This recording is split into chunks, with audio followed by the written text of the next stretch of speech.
sopo iku mau enak uang ta nih loh kamu krungu ta.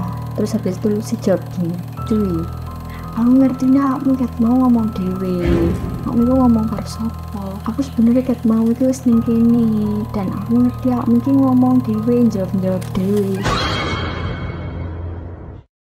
Hai, assalamualaikum warahmatullahi wabarakatuh. Kembali lagi di channel Rivaldi Alfi. Oke, jadi kali ini aku mau bercerita mengenai pengalaman horor pribadi aku sendiri waktu aku kerja di Banyuwangi Kota. Oke, langsung aja, jangan berlama-lama. Ojo delay. Dewe uga pengen krungu ceritanya.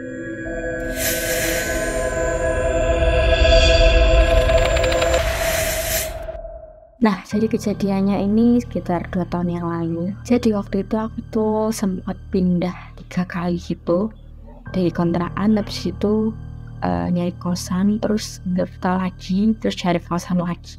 Pokoknya sampai 3 kali. Nah, singkat cerita, setelah aku diterima di salah satu tempat kerja, nah di sana tuh aku ketemu sama temanku namanya Lucy.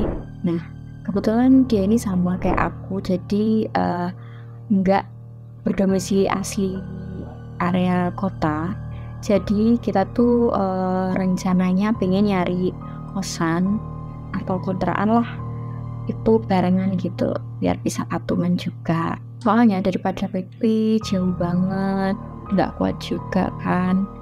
Terus dari rumah kita tuh lumayan lah 1-2 jam lah ke kota. Terus pas kita ada civil samaan, nah akhirnya di paginya itu aku sama Lucy langsung nyari kosan bareng-bareng. Nah itu sebelumnya aku sama Lucy nyari dulu tuh di grup Facebook kan, biasanya ada.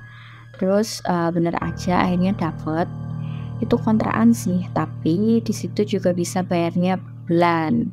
Nah terus aku sama Lucy ini kayaknya lebih tertarik juga gitu kalau kontrakannya, soalnya kan bentuknya kayak rumah tuh, ada ruang tamunya, ada dapurnya, ada tempat jemurannya sendiri, dan harganya juga lumayan lah, jadi per bulannya 700. Singkat cerita langsung aja aku telepon ke nomor yang udah tertera. Terus oke lah, habis itu langsung aku sama si Lucy menuju ke lokasi kontrakan itu. Nah ternyata mereka tuh minta waktu 2 hari lagi, katanya mau dicet ulang atau apa gitu, aku lupa. Pokoknya minta waktu 2 hari lagi gitu katanya, baru bisa ditempati. Jadi selama 2 hari itu aku sama si Lucy itu PP lagi. Terus setelah 2 hari si yang punya kontrakan ini ngubungi aku lagi kan. Terus akhirnya aku sama Lucy langsung aja berangkat ke sana. Terus deal-dealan, apa sih kalau kata orang Jawa, pokoknya deal-dealan. Terus aku ambil 1 bulan dulu. Nah udah kayak gitu aku tanda tangan. Nah terus setelah itu si yang punya kontrakan ini ada pesen. Pokoknya mereka tuh bilang gini, Mbak di dalam kan ada ruangan. Nah ruangan itu digembok, tahu kan yang disekat itu loh, disekat sama triplek itu kan udah digembok, itu jangan dibuka ya. Terus lampunya jangan sampai mati, jadi biarin hidup aja terus. Terus aku jawab, oh iya Bu.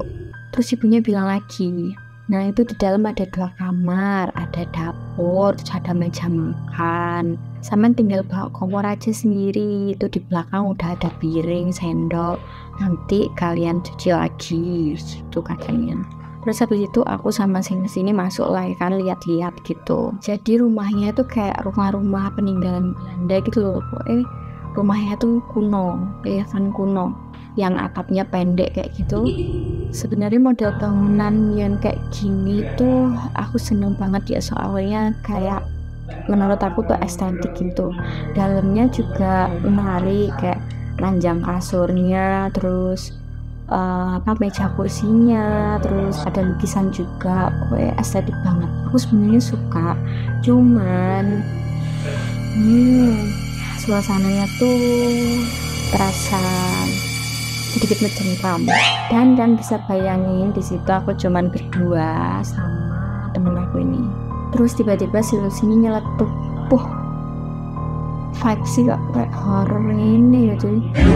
Iya, gak apa-apa wis, dijajal disini, kalau gak kerasan ya pindah.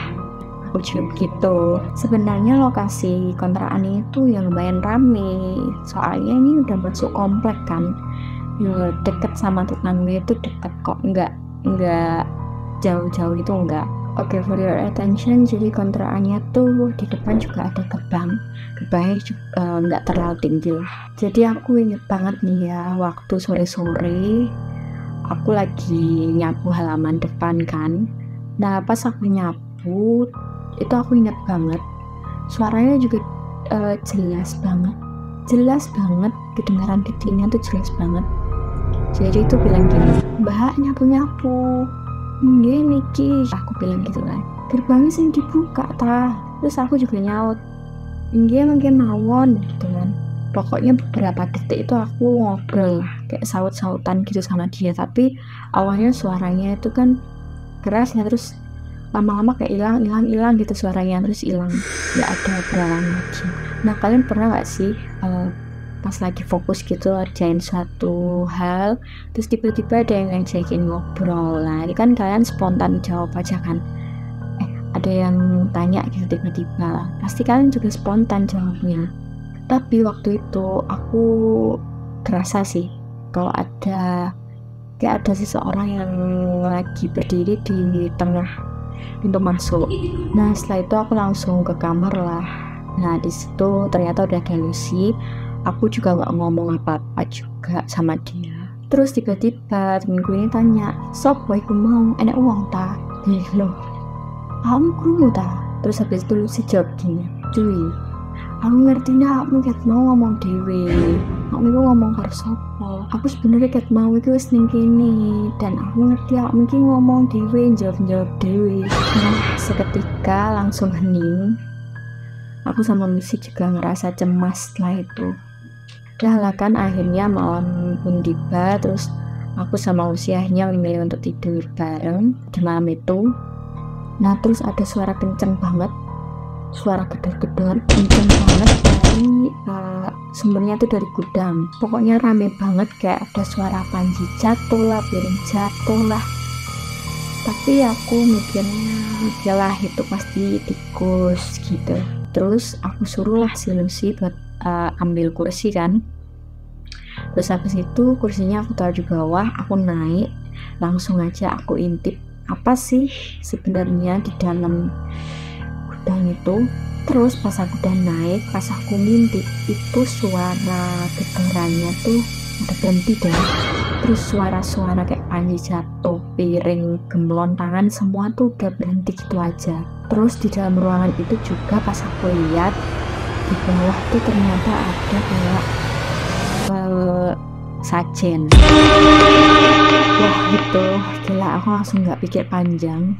Lucy juga udah ketakutan banget. Akhirnya aku langsung bilang ke Lucy, "Wis ayo metu sik, wis ayo melok aku." Nah terus aku sama Lucy langsung keluar kontrakan untuk sementara.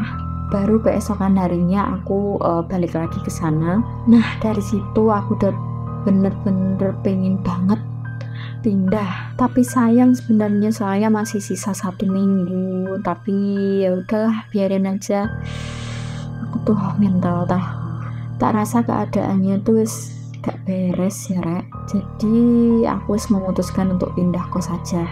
Akhirnya aku sama Lucy matur lah ke yang punya kontrakan, ya pamitan untuk berani diri. Sempat ditanya juga sih sama yang punya kontrakan, dia bilang, "Kenapa mbak kok nggak diterusin gitu?" Nah di situ aku langsung nyari alasan buat menjawab, "Iya pak, soalnya mau dipindah outlet gitu kan, jadi mau nyari yang lebih deket lagi." Dan setelah aku sama Lucy langsung beres-beres, terus tiba-tiba ada ibu-ibu yang nyamperin. Nah terus ibunya tanya, "Bersih-bersih mbak?" gitu. "Iya bu, ini beresin barang," aku bilang gitu. Terus ibunya tanya lagi, "Sama mesti diajak kenalan tak sama yang ini?" Terus kata ibunya memang di situ tuh ada pemiliknya. Mumi itu cewek cantik gitu katanya. Jadi rumah ini tuh memang kosong bertahun-tahun. Terus yang ngontrak ya baru kita ini ternyata. Nah pantas saja sebelum kita mau nempatin itu, kata orangnya ya butuh beberapa hari kan. Nah itu mau dicat, terus dibenerin lah segala macemnya. Ternyata emang karena udah rusak dan nggak kepake selama bertahun-tahun. Dan kata si ibu memang sesajennya ini diperuntukkan untuk penunggu rumah itu. Makanya lampu gudangnya itu juga nggak boleh dimatiin kan waktu itu. Nah setelah itu aku sama Lucy langsung mau nyari kosan yang baru, dan tentunya juga yang nggak terlalu jauh lah dari tempat kerja. Dan ternyata di kosan yang baru nggak kalah epic dari kontrakan yang lama. Sampai jumpa di part selanjutnya.